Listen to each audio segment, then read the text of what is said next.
Yeah, SCTY. I remember I had some really good trades on that one. Like, I'm gonna show you a trade I made on Solar City. Okay. Let's see here. Like, one of the first, like, earnings, not earnings gappers, but one of the first, like, gapper trades I trade. You know, that's like, I pretty much trade only three setups, and one of them is the like a gapper on some news. Usually it's earnings, but it could be like other stuff too. So I'm gonna show you one of the first ones where I actually saw the potential of these types of trades. So this is from my database, Solar City back in 2013. So they pretty much guided their deployment, like how much they were gonna deploy, and it beat the analyst estimates by a big margin. So let's see. So here is like this candle here. That's when I bought it. Like pretty much opening range highs. I didn't really know the concept opening range highs back then, but that's what I did. So it gapped up at big volume. It had been going sideways for many months.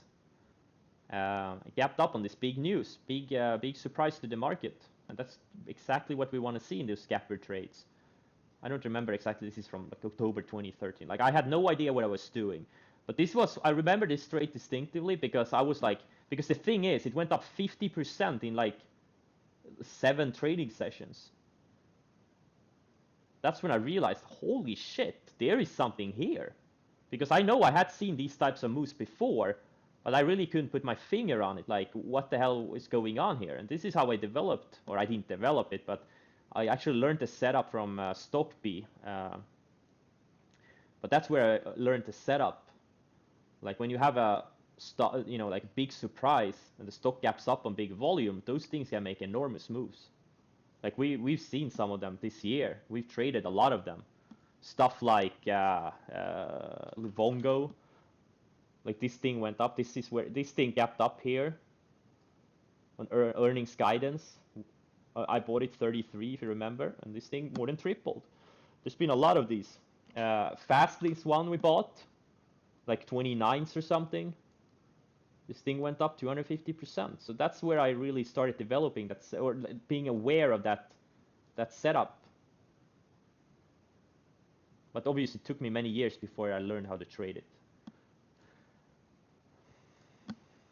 Yeah, episodic pivots, exactly. With a 5K account, you can't day trade, so you're better off just swing trading. But you can also swing trade like small caps, but like small cap momentum leaders. Like the reason I don't trade small caps is that they're too illiquid. But you can find there's momentum leaders in the small cap space too. But they're just for me they're untradeable.